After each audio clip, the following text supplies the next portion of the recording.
Et dans la Bible, tous les textes n'ont pas la même prétention. Tous les textes n'ont pas le même but. Tous les textes ne sont pas des reportages historiques sur ce qui s'est passé. D'accord ? Et donc, on ne lit pas de la même manière le récit de la création en 7 jours, le Cantique des Cantiques, qui est un autre livre de la Bible, le livre des Actes des Apôtres, qui raconte la vie des disciples après la disparition de Jésus, et l'Apocalypse. Parce que tous ces livres ont des prétentions différentes.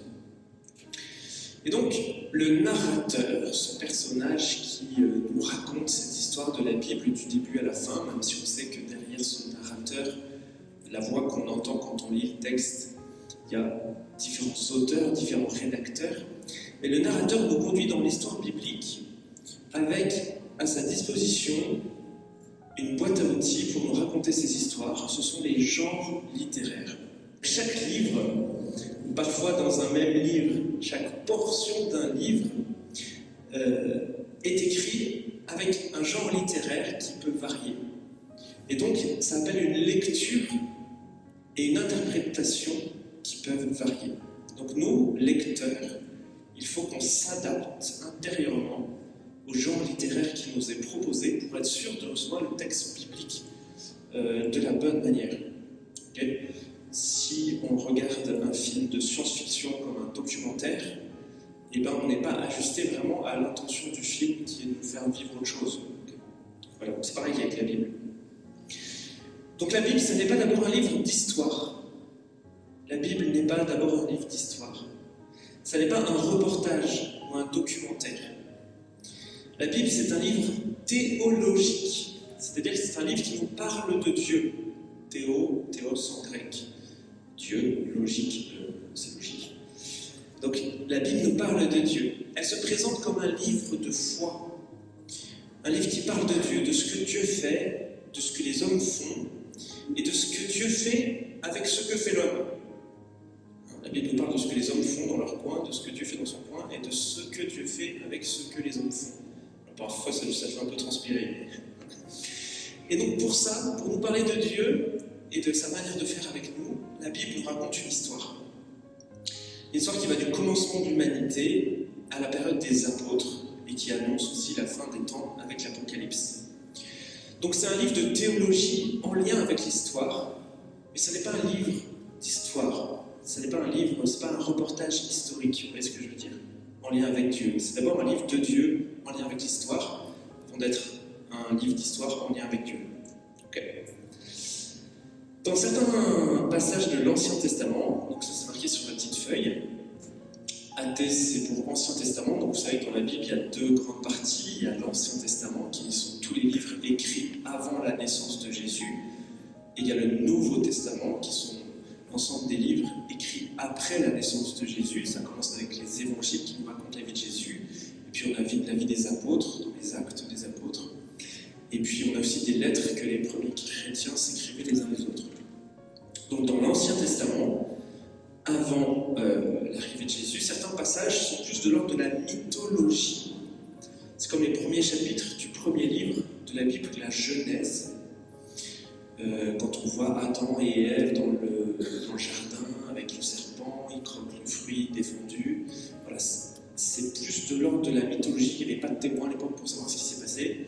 Donc c'est bien une histoire qui se situe à un autre niveau que le niveau purement historique, même si on croit qu'il y a eu quand même un premier humain un jour, et que dans son cœur, ce premier humain a choisi de se séparer de Dieu. C'était peut-être pas en première fille ou une pomme, mais voilà, c'est raconté de cette manière-là, de manière un peu mythologique. Ces récits tentent de décrire les origines de l'homme, les origines théologiques, pas les origines scientifiques, mais voilà, le pourquoi de notre monde, et non pas le comment. Donc le comment ça s'est passé, c'est la science qui nous dit, le Big Bang, les milliards d'années, l'évolution, etc. La Bible, elle s'intéresse pas trop à ça. La Bible, elle s'intéresse au pourquoi on est là. Finalement, pourquoi il y a eu le Big Bang, et l'évolution, et tout ça. Donc la Bible, elle a des réponses à ce niveau-là. Certains passages sont de l'ordre de l'épopée. Donc on raconte l'histoire d'un héros, de manière parfois exagérée, parfois légendaire. Donc par exemple, une exagération. Pour moi, c'est les 10 plaies d'Égypte. C'est comment il y a tous ces malheurs qui arrivent sur l'Égypte par l'intention de Moïse pour que le peuple parte. C'est pour bien comprendre que c'est vraiment Dieu qui a fait sortir les Hébreux du pays d'Égypte. Qui montre la grandeur du héros, témoigner de son histoire. Certains passages sont lors du texte législatif, les textes de loi. Tu feras ceci, tu feras ça, tu ne feras pas ça, tu ne feras pas ceci. Quand ton voisin te fait ça, tu feras ça. Voilà, on édicte un ensemble de lois plus ou moins reliées entre elles qui structurent la vie de la communauté. Donc ça, dans la Bible, quand vous lisez l'Ancien Testament, notamment les 5 premiers livres qu'on appelle les livres de la Torah, du Pentateuque, la Torah, ça veut dire la loi en hébreu, on a beaucoup de textes législatifs. Et puis il y a aussi le style prophétique, dans lequel on va plonger ce soir, qui est un peu poétique, qui est une manière de décrire le présent avec le regard de Dieu, en y mêlant des aspects du passé, d'autres du futur, et puis des images. Donc ce qui est important, ce que vous pouvez retenir de cette introduction, c'est que dans la Bible, il ne faut pas tout prendre au pied de la lettre.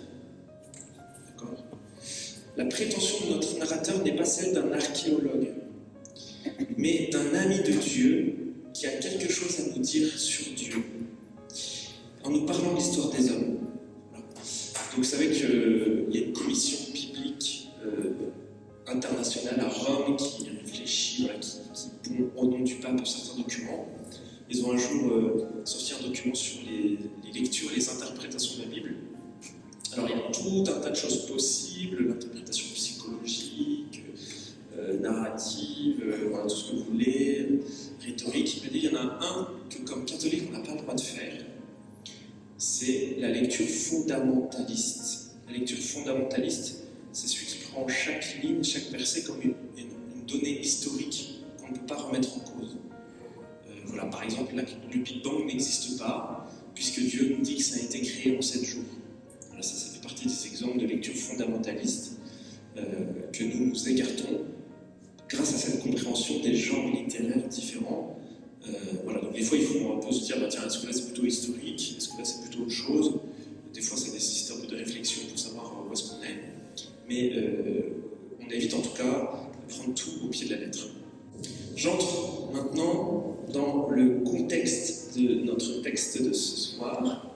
Je vais repartir de Moïse. Je trouve que c'est bien à chaque fois qu'on refasse un peu de la Bible. C'est parler plus d'histoire, mais ça raconte une histoire. Donc je repars de l'histoire de Moïse qu'on a vu il y a 2 fois, comme ça permet de remettre les fils dans le bon sens. Donc après Moïse qui fait sortir le peuple hébreu de l'esclavage d'Égypte, il passe 40 ans dans le désert. Moïse meurt dans le désert et le peuple hébreu, au bout de 40 ans, finit par entrer en terre promise par Dieu en traversant le Jourdain sous la conduite de monsieur Josué. Josué, c'est le même nom que Jésus, celui qui nous fait entrer, nous, dans notre terre promise. Arrivé en terre promise, le peuple refait une alliance avec Dieu, il lui redit son attachement et son choix d'obéir à sa parole. Et le peuple commence à s'installer en terre promise par un mouvement de conquête militaire. Notamment, c'est à ce moment-là qu'on a la prise de Jéricho à l'entrée, juste à côté du Jourdain, première conquête militaire. Une fois que le peuple est installé un peu dans tout le pays, il faut bien qu'il y ait des chefs, des leaders un peu qui arrivent. Donc au début, ce sont les juges, ces chefs charismatiques qui se lèvent ponctuellement pour unifier le peuple contre le retour des ennemis. Donc il y a le livre des juges qui raconte toute cette histoire. Mais ce peuple d'Israël, on a bientôt marre de ce manque de stabilité politique et d'être dépendant de ce que Dieu donne au moment où il le donne. Des fois, il y a des juges qui se lèvent et puis parfois, il n'y a plus grand-chose. Donc c'est un peu dur à vivre psychiquement pour le peuple d'Israël. Il dit non, on veut un roi comme les autres peuples. Ils veulent un roi stable, une dynastie établie comme toutes les autres nations. Donc c'est ce qu'ils demandent à Dieu.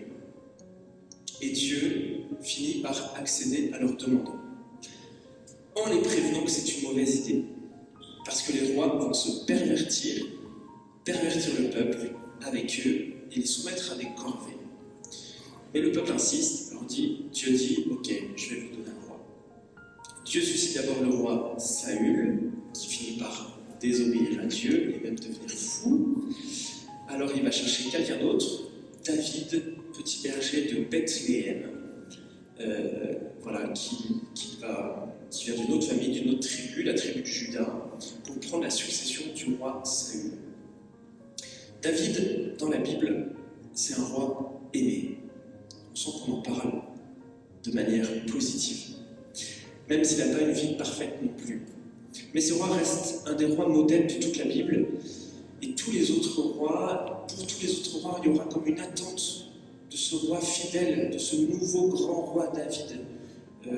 Une attente qui se cristallisera pour nous avec Jésus, qui est né lui aussi à Bethléem, parce qu'il est descendant du roi David, qui est cette figure du nouveau roi, le roi véritable, qui sera dans cette fidélité avec Dieu et qui conduira l'ensemble du peuple vers lui. Le fils de David, donc David meurt, son fils Salomon prend sa suite. On en a parlé la dernière fois pour ceux qui étaient là. Il construit le premier temple de Jérusalem pour accueillir l'arche d'alliance, ce coffret en bois doré qui contenait les tables de la loi, un peu de manne aussi du désert, et qui était jusqu'à présent dans une tente pas très loin du palais du roi. Donc le roi Salomon, fils de David, fait construire un temple à Jérusalem pour accueillir cette arche. Et la sagesse et la richesse de Salomon sont renommées dans toutes les nations. Mais Salomon, vous vous souvenez, il va finir lui aussi par se pervertir, notamment à cause de ses 700 femmes et 300 concubines, parmi lesquelles beaucoup d'étrangères qui vont ramener des idoles des peuples étrangers. Et donc, voilà, en ayant tout ça, forcément, on finit par se tromper de Dieu de temps en temps. Et puis, voilà, Salomon finit par se séparer de Dieu. Et ça se passe mal pour lui et son royaume, qui se déchire en deux royaumes distincts. Le royaume de Samarie, au nord, voilà, et au sud, autour de Jérusalem, le royaume de Jérusalem. Voilà. Donc les descendants de Salomon vont rester à Jérusalem, mais avec un de ses généraux, les autres tribus d'Israël vont se réunir à Samarie et ils vont faire un autre temple, parce que pour être un vrai royaume indépendant, il faut un roi, mais il faut aussi un temple. Et donc voilà, c'est pour ça qu'au temps de Jésus, avec les Samaritains, ça se passe toujours pas très bien. On est 900 ans après la séparation, et ça se passe toujours pas très bien. Donc je vous ai mis la petite chronologie. Donc on a un début vers l'an 1000, la monarchie unifiée, Saül qui a été rejeté parce qu'il est devenu fou, David, le roi plutôt bien, et puis Salomon qui a fini quand même par se pervertir. Après lui, un peu avant 900, on a deux royaumes, le royaume du Nord, le royaume d'Israël, de Samarie, et le royaume de Jérusalem, qui s'appelle aussi le royaume de Juda. Ok. Et donc les rois se succèdent. Il y a des rois qui se succèdent au Nord, et il y a d'autres rois qui se succèdent au Sud, dans ces deux dynasties. Et devinez quoi? C'est n'importe quoi. Ils ne suivent pas la loi de Dieu, ni au Nord, ni au Sud. Ils se vouent aux idoles, ils n'écoutent pas les prophètes qui essayent de les ramener vers le droit chemin. Notamment, il y a le prophète Élie, qui sera un prophète important dans le royaume du Nord. Voilà, mais ça ne marche pas. Et dans la Bible, quand on se sépare de l'alliance avec Dieu, on va vers la mort. Dieu est la source de la vie. Quand on se sépare de la source de la vie, ce qui est un choix possible de notre humanité, de notre vie, et en s'écartant de la source de la vie, on va vers la mort. C'est ça ce que nous raconte la Bible. Donc c'est ce qui s'était passé pour Adam et Ève. Ils avaient choisi de désobéir à Dieu, et donc ils ont choisi de sortir de ce jardin dans lequel ils avaient la vie éternelle. Et là, c'est juste la même histoire. En désobéissant à Dieu qui est la source de la vie, les deux royaumes se condamnent eux-mêmes à la mort. Donc au niveau d'un royaume, la mort, ça passe par une destruction par un ennemi militaire. Donc vous avez vu, le royaume du Nord, ça commence par lui. Il y a un petit point au milieu, et c'est marqué « domination néo-assyrienne ». Donc c'est des étrangers qui viennent et qui rasent tout. Et qui déportent la population du royaume du Nord dans leur royaume à eux. Alors, donc ils investissent la région avec leur population et puis dispersent la population locale pour être sûr qu'il n'y ait pas un royaume qui revienne un jour. Donc ça c'est en 722 avant Jésus-Christ. Donc c'est un peuple qui était installé dans la Syrie actuelle. Et puis Jérusalem finit par tomber aussi un peu plus loin. Vous voyez, prise de Jérusalem en 587 par le méchant Nabuchodonosor. Donc ça c'est un nom qu'on entend de temps en temps à la messe. Et puis quand on doit lire une lecture, on se dit Nabuchodonosor, Nabuchodonosor, un roi babylonien qui va détruire Jérusalem et faire la même chose. Il va déporter les habitants de Jérusalem et de la Judée en Babylonie. Donc là on arrive à la domination néo-babylonienne. Vous n'êtes pas obligé de retenir toutes les dates et tous les noms, ce ne sera pas l'interro, je vous promets. Je vous ai mis une carte. Voilà, vous avez dessus le royaume d'Assyrie au nord, qui va se faire longer ensuite par le royaume de Babylonie, un peu plus au sud. Donc pour se situer, là c'est la mer Méditerranée, au-dessus c'est la Turquie. Là on a le Liban, là on a la Palestine, Israël, l'Égypte ici, et donc juste ici on a la Grèce. Et là c'est ce qu'on appelle la Mésopotamie, donc Méso entre Potamos, le fleuve, entre deux fleuves, cette région très fertile où il y a des civilisations très antiques qui se sont succédées, notamment les Assyriens et les Babyloniens. Donc c'est un royaume qui vient de Babylone, qui s'est mis à dominer la région, ainsi que Jérusalem. Ça, c'est cette période de destruction et de déportation. C'est ce qu'on appelle dans la Bible la période de l'exil. L'exil. Il y a l'exode. C'est au moment où les Hébreux quittent l'Égypte à travers le désert pour entrer en terre promise. Ça, c'est l'exode. Et l'exil, c'est quand ils quittent leur terre pour être exilés ailleurs. Donc ça, c'est une période extrêmement importante dans la Bible que nous, on ne connaît pas trop bien. Moïse, on connaît un petit peu parfois quand on a fait un peu de caté, parce que c'est une histoire qu'on peut raconter facilement à des enfants. Ces histoires de rois et d'ennemis, c'est plus compliqué, donc on en a moins entendu parler, mais c'est fondamental dans la Bible. C'est une expérience sociale et théologique qui a eu une influence sur à peu près 3/4 de l'Ancien Testament, de sa rédaction, de sa compréhension de Dieu. Donc imaginez un peu la catastrophe, le cataclysme. Nous, on dit ça comme ça, ça a l'air de rien, mais en vrai, Dieu, le Dieu qui a choisi Abraham pour en faire une grande nation, dans un pays ruisselant de lait et de miel, c'est la promesse faite par Dieu à Abraham. Dieu qui habite dans le temple à Jérusalem, Dieu, quand même le Dieu le plus fort du monde, il a fait sortir les Hébreux d'Égypte, etc. Il est plus fort que Pharaon. Bon. Dieu et son peuple choisi, Israël, sont écrasés par un peuple païen, et c'est Dieu païen. Théologiquement, ça fait mal. Hein. On se dit, est-ce que notre Dieu, finalement, est moins fort que les dieux de Babylone qui nous sont tombés dessus? C'est une question qui peut arriver, ça, en fait, pour les personnes de l'époque. Enfin, c'est impensable. Impensable. Que s'est-il passé? Qu'est-ce que Dieu a fait? Comment on a fait pour en arriver là? Pourquoi cette destruction alors que Dieu était avec nous? Voilà un peu toutes les questions que se posent les prophètes qui vont essayer de comprendre cette période pour mettre des mots dessus et pour l'expliquer à l'ensemble du peuple. Cet exil va durer 50 ans. 50 ans après la destruction de Jérusalem.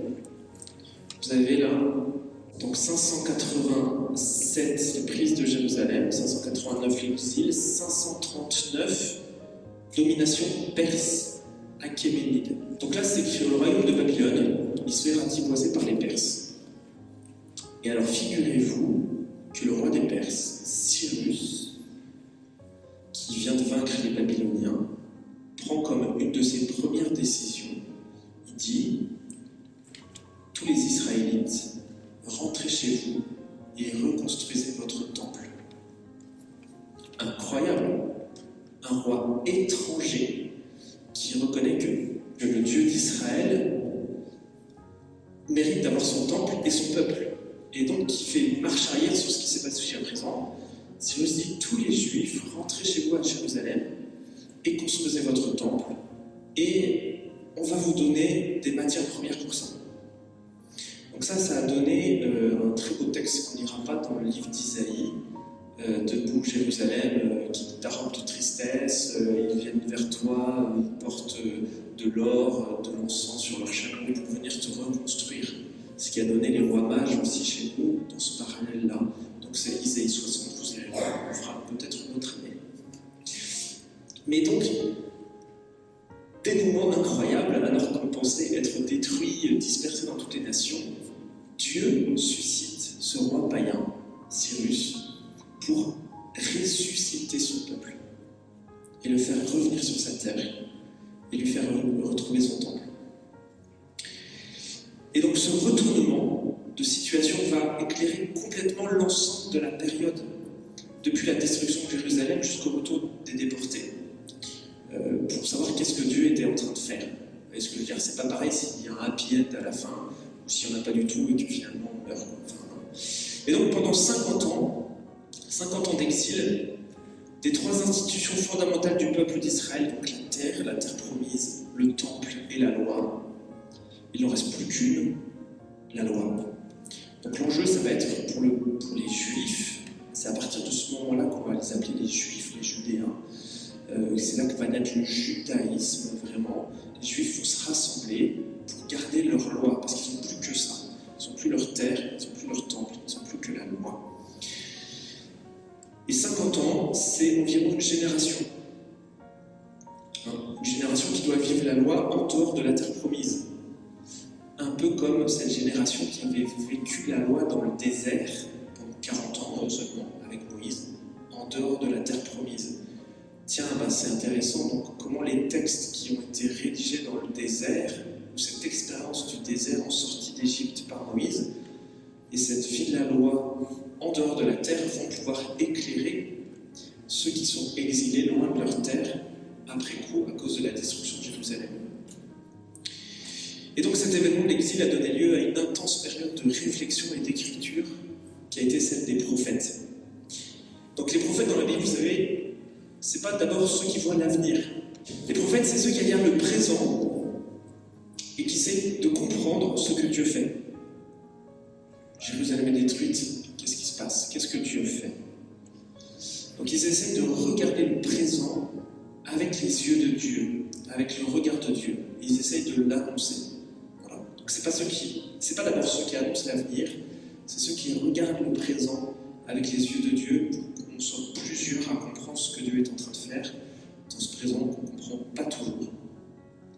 Les prophètes utilisent trois langages différents, trois langages prophétiques. Le langage de la condamnation du peuple d'Israël, parce qu'il a fait n'importe quoi avec la loi de Dieu, mais aussi condamnation des autres nations autour d'Israël pour leur éloignement de la justice et parce qu'ils ont des idoles et tout ça. Donc la condamnation, on va en entendre ce soir dans notre texte. Il y a aussi le langage de la consolation, parce que quand même si le peuple s'égare et s'en va loin de lui, Dieu veut prendre soin de lui. Donc là, il y a, je vous ai mis en référence Isaïe, les chapitres 40 à 55. Si un jour vous êtes déprimé, vous allez lire Isaïe, les chapitres 40, 41 jusqu'à 55. On appelle ça le livre de la consolation. Ça commence d'ailleurs par ces mots « consoler, consoler mon peuple ». C'est là où le prophète annonce le retour de l'exil. Ça y est, sa peine est terminée. Le chant que vous connaissez peut-être, ne crains pas, je suis ton Dieu, ton nom est gravé dans la paume de ma main. Voilà, ça vient de ce passage-là, de ce livre de la consolation. Donc voilà, quand vous êtes déprimé, lisez ça, franchement, ça fait du bien. Donc langage de la condamnation, langage de la consolation. Et puis l'autre type de langage, ce sont les images prophétiques. Alors soit ce sont des images racontées, soit c'est carrément le prophète qui va se mettre dans une situation qui a du sens. Par exemple, le prophète Osée, Dieu va lui dire « va épouser une prostituée ». Pourquoi? Pour montrer que le peuple s'est prostitué avec les idoles. Il s'est trompé au niveau de son épouse. Normalement, on est marié avec Dieu. Eux, ils ont les voix d'autres gens. Voilà, donc, dans sa vie, le prophète devient images signifiantes. Parfois, ils vont utiliser d'autres images. On en aura aussi dans notre texte. On aura aussi de la consolation. Et donc, avec ces trois langages, les prophètes vont commenter les trois périodes de l'exil de manière non linéaire. Donc, le moment de la destruction de Jérusalem et du Temple, le moment de la vie en exil et le moment du retour. Voilà. Mais c'est pas linéaire. Donc, des fois, il y a des livres, ça commence par l'annonce du retour. Et puis derrière, il y a l'annonce de la destruction de Jérusalem. Voilà, c'est des fois un peu mélangé. Et quand vous lisez un prophète, vous pouvez vous dire, tiens, est-ce que c'est de la consolation? Est-ce que c'est de la condamnation ou une image? Et puis, est-ce que là, on se situe plutôt au moment de la destruction, au moment de la vie en exil, ou au moment de l'annonce du retour et du retour? Et donc, c'est exactement ici, dans cette annonce de la fin de l'exil, que se situe le chapitre du prophète Ézéchiel que nous allons lire ce soir, maintenant. Donc c'est un chapitre qui mêle le langage de la consolation, de la condamnation et d'images prophétiques. Ça tombe bien. Alors je vous invite à prendre dans votre Bible. Donc nous sommes dans l'Ancien Testament. Donc c'est cette partie avant la naissance de Jésus. Le livre d'Ézéchiel. Avant les prophètes, c'est ce qu'on appelle nous les livres plutôt historiques. C'est des livres qui vous racontent toute l'histoire que je viens de vous raconter. Les rois, la destruction de Jérusalem, l'exil, etc. Ensuite, il y a quelques livres de sagesse. Donc ça annonce le retour à Jérusalem. Mais on ne va pas se passer quand même de se dire pourquoi on est passé par cet exil et cette déportation. Au passage, vous verrez que l'Ancien Testament est beaucoup plus gros que le Nouveau Testament. Donc on est dans l'Ancien Testament encore, et on en a beaucoup plus de pages à notre gauche qu'à notre droite. Alors, je lis le texte. « Et toi, fils de l'homme, prophétise », donc c'est Dieu qui parle, « à l'intention des montagnes d'Israël. Tu diras, montagnes d'Israël, écoutez la parole de l'Éternel. Voici ce que dit le Seigneur l'Éternel. L'ennemi a dit à propos de vous, c'est bien fait.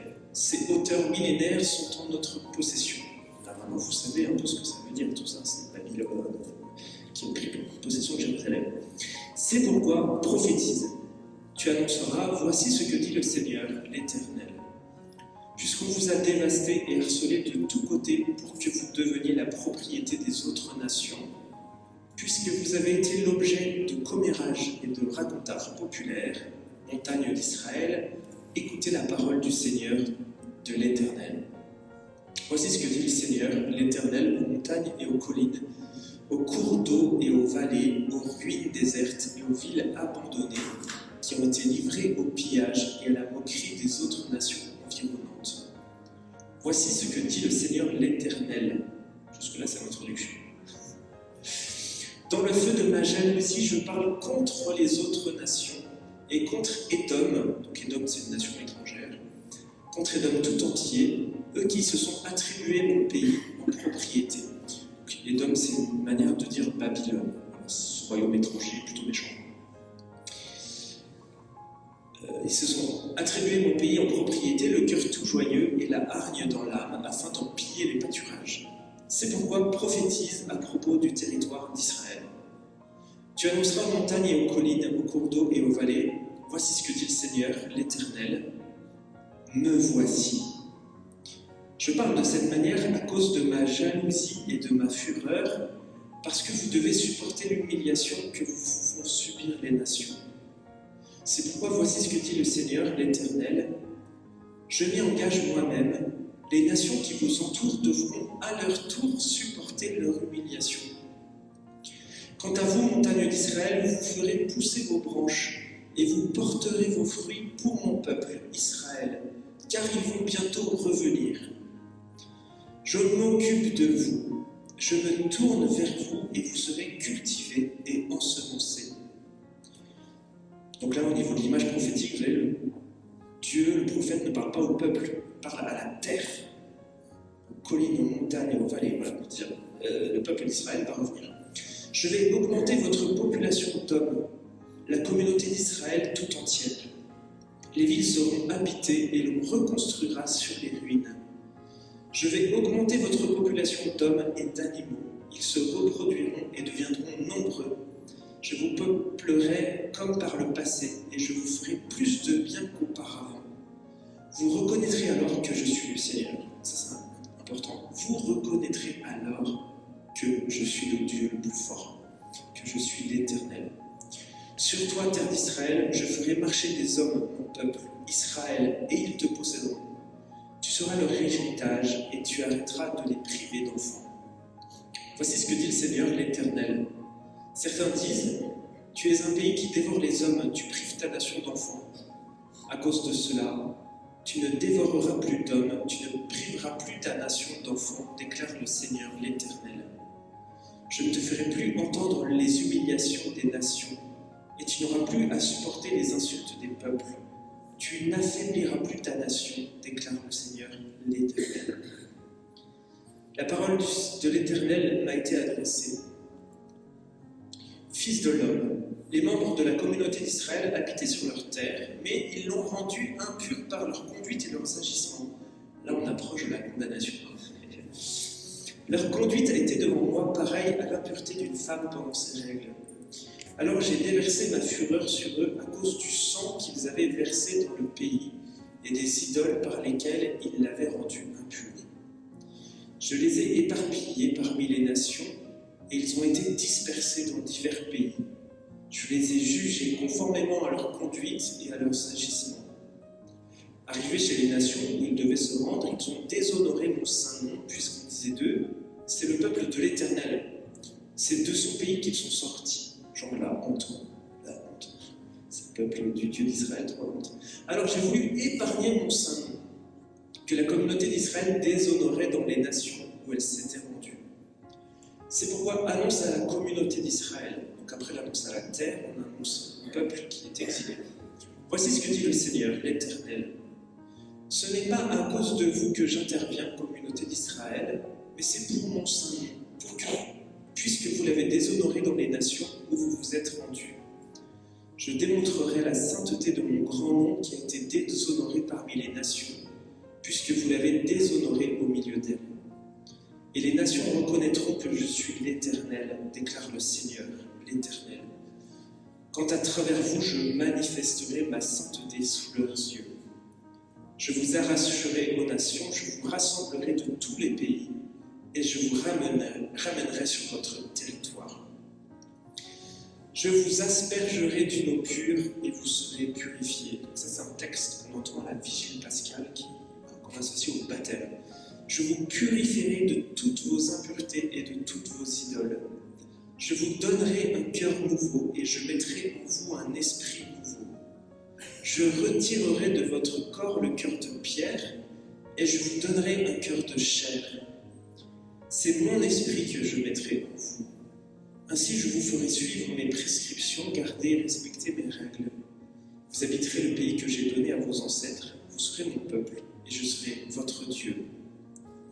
Je vous sauverai de toutes vos impuretés, je ferai apparaître le blé et je le multiplierai. Je ne vous frapperai plus de famine, je multiplierai les fruits des arbres et les produits des champs, afin que vous ne connaissiez plus le déshonneur de la famine parmi les nations. Alors vous vous souviendrez de votre mauvaise conduite et de vos agissements incorrects. Vous vous prendrez vous-même en dégoût à cause de vos fautes et de vos pratiques abominables. Ce n'est pas à cause de vous que j'interviens, déclare le Seigneur l'Éternel, sachez-le bien. Ayez honte et rougissez de votre conduite, communauté d'Israël. Voici ce que dit le Seigneur l'Éternel. Le jour où je vous purifierai de toutes vos fautes, je repeuplerai les villes et les ruines seront relevées. La terre dévastée sera cultivée au lieu d'être un désert aux yeux de tous les passants. Alors on dira, cette terre dévastée est devenue pareille à un jardin d'Éden, florissant. Et ces villes qui étaient en ruine, désertes et abattues sont maintenant fortifiées et habitées. Alors les nations qui resteront autour de vous reconnaîtront que c'est moi, l'Éternel, qui ai reconstruit ce qui était abattu et planté ce qui était dévasté. Moi, l'Éternel, j'ai parlé et j'agirai. Voici ce que dit le Seigneur, l'Éternel. Je me laisserai de nouveau consulter par la communauté d'Israël afin d'agir en leur faveur, et je multiplierai les hommes comme un troupeau, les villes en ruine seront remplies de troupeaux d'êtres humains, pareils aux troupeaux consacrés, aux troupeaux de Jérusalem pendant ces fêtes. Ils reconnaîtront alors que je suis l'Éternel. 38 versets, un chapitre entier, un beau passage. Voilà, il est un petit peu long, mais il est quand même assez significatif du style prophétique. Alors, à travers la lecture de ce texte, j'aimerais mettre en valeur quelques points, et puis on prend un petit temps de questions ensuite, quelques points que vous avez sur votre feuille de route. Donc, parce que cette histoire, ce chapitre, on parle de la pédagogie de Dieu face au péché. Donc cette pédagogie, elle se fait en 2 étapes plus une, 2 manches et une conséquence. Première manche, le pécheur est laissé à la conséquence de son péché. Deuxième manche, la miséricorde. Et troisième manche, le témoignage à toutes les nations. Enfin, la conséquence de la deuxième manche. Je vais vous parler de la première manche. Première étape, dans cette pédagogie de Dieu, le pécheur est laissé à la conséquence de son péché. Le peuple, vous vous souvenez, à travers les rois, se sont séparés de Dieu. Ils ont choisi des idoles, ils n'ont pas respecté la loi de Dieu, l'alliance. Ils ont eu une conduite dévoyée qui ne correspond pas à la volonté de Dieu. S'écarter de Dieu, qui est la source de la vie, c'est aller vers la mort. Et donc, la destruction de Jérusalem est présentée par le prophète comme la conséquence intrinsèque du mal commis par le peuple. Donc Jérusalem n'est pas détruite parce que Dieu est moins fort, mais parce que le peuple s'est séparé de Dieu. Et donc si le peuple s'est séparé de Dieu, Dieu ne peut plus rien pour lui. Le peuple d'Israël a cessé de jouer dans l'équipe de Dieu, il s'est séparé de lui, donc Dieu ne peut pas le défendre. Et ça, c'est le propre de l'alliance conditionnelle, l'alliance condition. C'est vrai que dans la Bible, il y a 2 types d'alliances. Il y a l'alliance conditionnelle et l'alliance inconditionnelle. L'alliance conditionnelle, c'est si tu observes mes lois, alors tu vivras, tu seras dans la vie. Si tu désobéis, tu iras vers la mort. C'est ce qui se passe avec Adam et Ève. Si tu ne manges pas de cet arbre, tu iras pour toujours. Mais si tu manges du fruit de cet arbre interdit, alors tu mourras. Il y a cette condition qu'on peut enfreindre. Et dans d'autres passages de la Bible, il y a une alliance inconditionnelle. Par exemple, Dieu avec Abraham fait une alliance sans condition. Dieu arrive dans la vie d'Abraham et lui dit « Abraham, tu seras le père d'une nation nombreuse et je te donnerai un pays que je te promets, dans lequel ruisselle le lait et le miel. » Donc Abraham, il n'a pas son mot à dire. Dans l'alliance conditionnelle, on peut choisir de quitter le contrat. Dans l'alliance inconditionnelle, on n'a pas le choix, on est obligé de se laisser par. Dans la manière de raconter, on voit que le prophète projette parfois sur Dieu un désir humain de destruction. Par exemple, au verset 18, « J'ai déversé sur eux ma fureur. » Donc, pour que le peuple comprenne bien, le prophète n'hésite pas à sa manière à projeter sur Dieu des choses dont on comprendra, nous, avec Jésus, qui est notre manière de gérer notre péché, qu'il ne s'emballe pas de fureur. Mais il y a cette projection anthropologique, parfois anthropomorphique. Ce n'est pas que Dieu choisit de détruire, c'est plutôt que Dieu laisse l'homme aller à sa destruction. C'est le chemin qu'il choisit. C'est pour ça la logique biblique. Et c'est ça qu'on appelle la colère de Dieu. La colère de Dieu dans la Bible, c'est pas que Dieu se fâche tout rouge et qu'il perd le contrôle de ses émotions en détruisant tout. C'est que Dieu accepte que l'homme prenne des chemins de mort. Et si Dieu invite à ne pas prendre ces chemins, il laisse libre les humains avec toutes les conséquences que ça peut entraîner. C'est ça la colère de Dieu. C'est que Dieu n'est pas une mère terrible qui nous empêche de sortir de notre enclos. Il dit surtout ne sors pas de l'enclos, tu vas te faire manger par les renards. Et puis nous, on sort. Puis on se fait manger. Et ah oui, ça fait mal. Et oui, je t'avais prévenu. Donc la colère de Dieu, c'est ça. C'est pas que Dieu vient nous punir, c'est qu'il nous laisse en conséquence de nos choix libres. Ne joue pas avec le feu. Mais voilà, si je ne veux pas faire disparaître toutes les allumettes de la maison. Okay. Mais ne joue pas avec le feu, tu vas brûler. D'ailleurs, au verset 6, Dieu parle de sa jalousie, de sa fureur, pas pour détruire les nations, mais pour ramener son peuple chéri à Jérusalem dans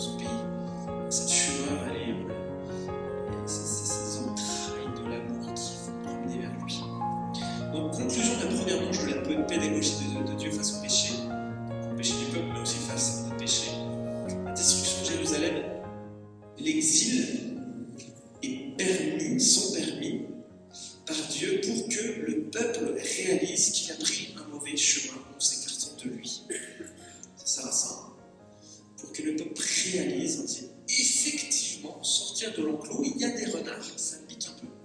Effectivement, se séparer de Dieu, ça provoque cette mort. Au verset 31, vous vous souviendrez de votre mauvaise conduite. En fait, jusqu'à présent, vous ne compreniez pas que ce que je vous disais, c'était pour votre bien. Maintenant, vous le savez dans votre chair. Vous vous souviendrez de votre mauvaise conduite, de vos actes qui n'étaient pas bons. Mais il y a une deuxième manche. Donc, c'est pas juste Dieu qui laisse les gens se débrouiller tout seuls dans leur pétrin. Dieu n'en reste pas là. Une fois que le peuple a bien compris qu'il n'a pas pris la bonne route, Dieu ne reste pas à croiser les bras en attendant que celui-ci est à terre et se relève tout seul. Impossible. Dieu aime son peuple et il va le sauver. Pas à cause de ce que fait le peuple, puisqu'il est pécheur, mais à cause de qui il est lui. Dieu qui est un Dieu qui veut la vie.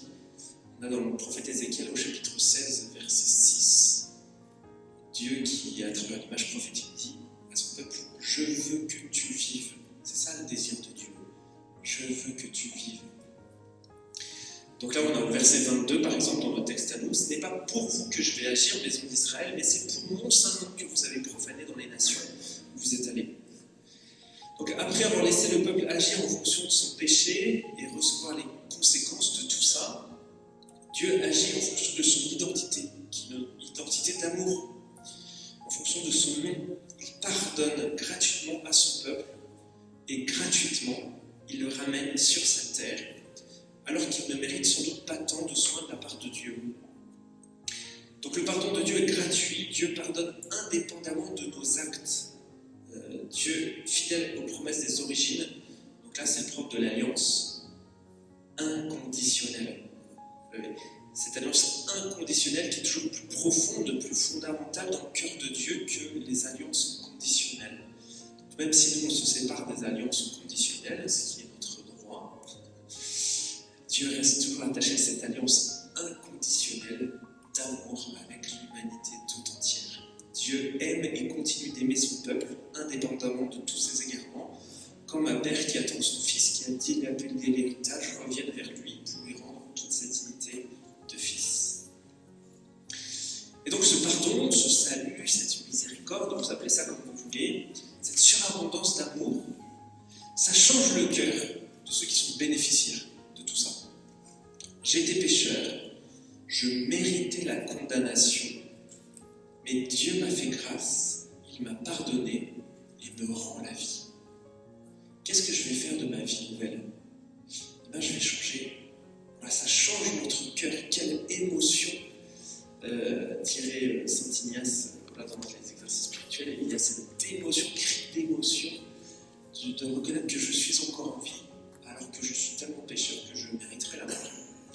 Reconnaître cet amour gratuit et inconditionnel de Dieu, même si parfois nous faisons l'expérience de nos égarements, nous fait entrer dans une gratitude envers Dieu qui est transformante pour notre vie quotidienne, pour notre agir. Et donc la pédagogie de Dieu face au péché, elle a ces deux étapes.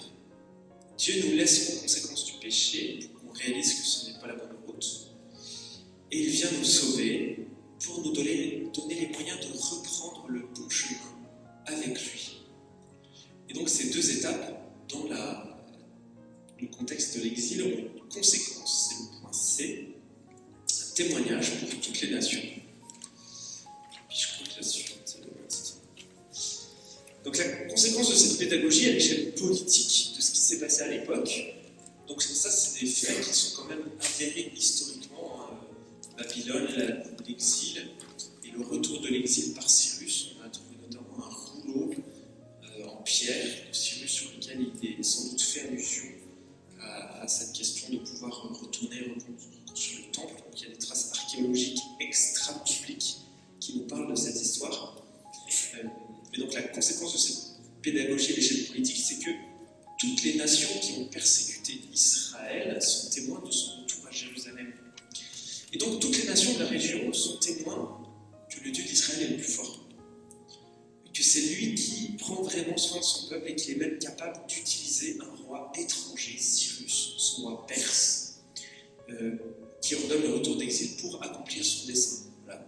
Dieu est Dieu de toutes les nations, même du roi Cyrus. aux collines, aux montagnes, parce que toute la géographie est impactée par ce salut, et Dieu se fait connaître comme un Dieu bon et un Dieu qui sauve à toute la géographie du lieu.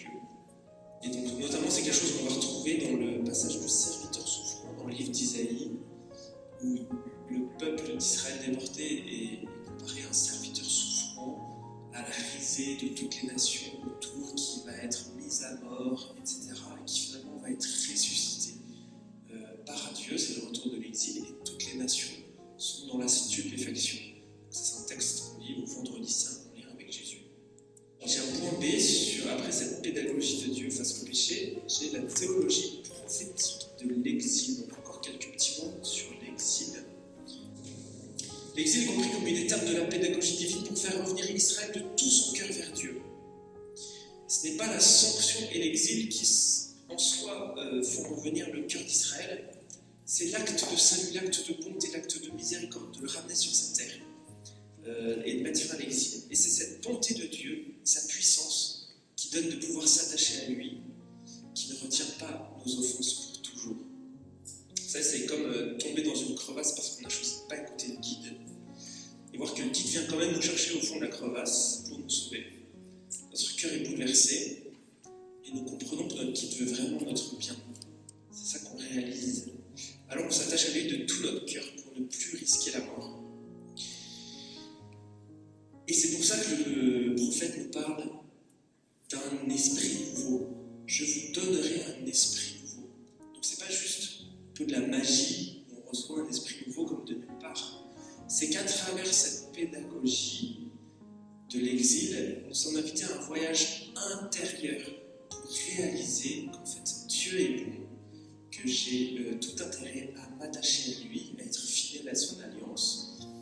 Et cette expérience d'écart et de salut m'aide à reconnaître ça, comme si ça me donnait un nouvel esprit, un nouveau regard sur ma vie, sur le monde, sur Dieu, pour reconnaître vraiment que c'est un Dieu d'amour.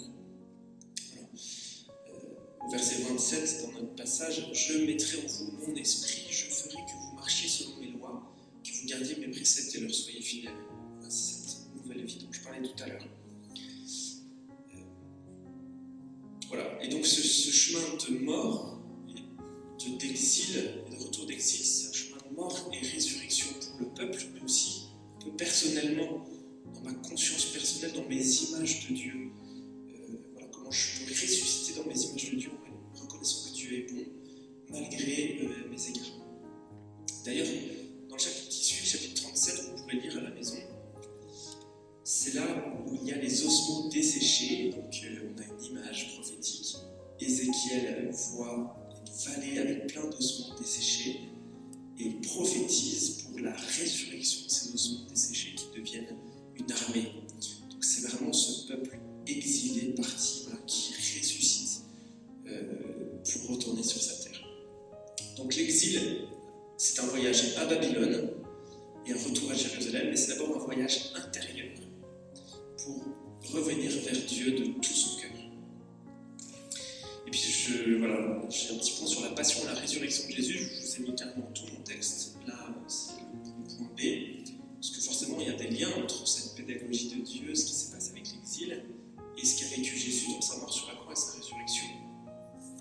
Jésus accomplit cette étape de l'histoire du peuple d'Israël.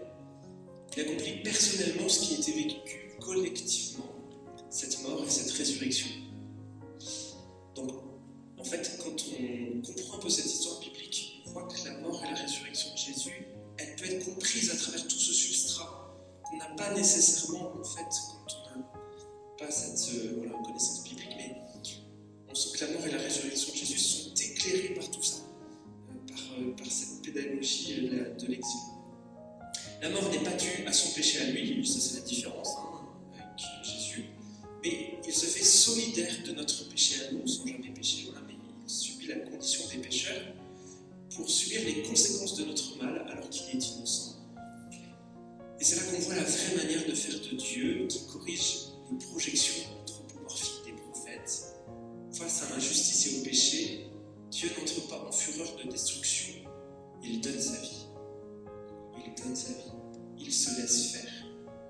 Dieu laisse faire le mal même quand il est dirigé personnellement contre lui. Voilà, c'est comme une manière de montrer déjà son amour inconditionnel. C'est comme si Jésus, c'était ce guide qui plonge dans la crevasse pour nous permettre d'en ressortir. Il vient partager notre mort pour en ressortir. Et par la résurrection de Jésus, Dieu montre qu'il est plus fort que la mort. Il est plus fort que le péché qui nous entraîne dans la mort. Par la résurrection, Jésus permet que la mort n'ait plus le dernier mot sur nous.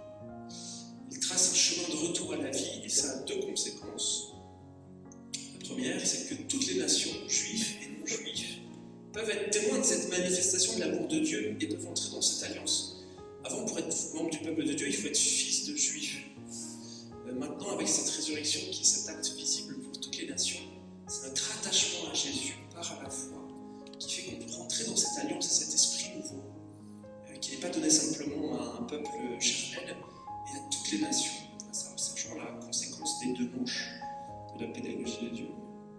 Donc aussi loin que nous soyons, nous pouvons nous attacher à Dieu qui sauve et recevoir un esprit nouveau, l'Esprit Saint. Et en nous attachant à Jésus, en obéissant à sa parole, en communion à lui dans les sacrements et dans tous les actes d'amour que nous vivons au quotidien, nous passons déjà de la mort à la vie.